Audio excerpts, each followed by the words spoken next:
Dans l'espace d'exposition 180 Studios au centre de Londres, The Vinyl Factory Reverb a réuni plus de 100 musiciens et artistes dans ce qui est, selon les organisateurs, la plus grande exposition de ce genre.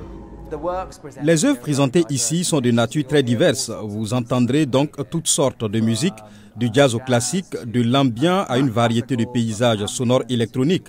C'est donc un véritable mélange de musique et d'art qui est proposé, quelque chose que tout le monde pourra probablement apprécier dans le cadre de l'exposition elle-même. Cela montre vraiment la diversité et les différentes approches de la création d'œuvres utilisant l'art et le son.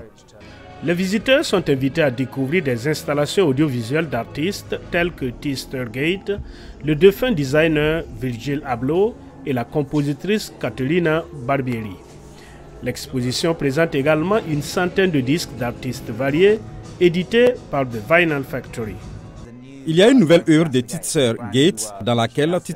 a créé une scène de performance qui fait également office d'installation sonore. Pendant le spectacle, cet espace sera activé par des performances en direct et nous aurons donc toutes sortes de grands musiciens et artistes qui viendront jouer sur la scène. C'est donc un programme très actif qui se déroule parallèlement au spectacle. Nous avons l'impression qu'il y a quelque chose pour tout le monde dans le spectacle, beaucoup de musique et d'art à apprécier.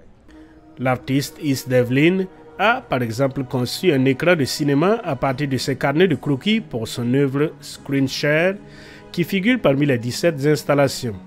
Les visiteurs peuvent ainsi visionner un court-métrage de l'artiste et repartir avec une page de son carnet de croquis sur l'écran.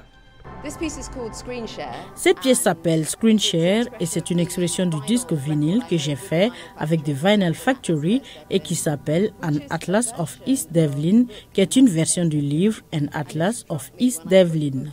Lorsque j'ai sorti le livre, j'ai été frappé par le fait que c'est comme perdre sa peau, c'est comme partager les pages d'une vie.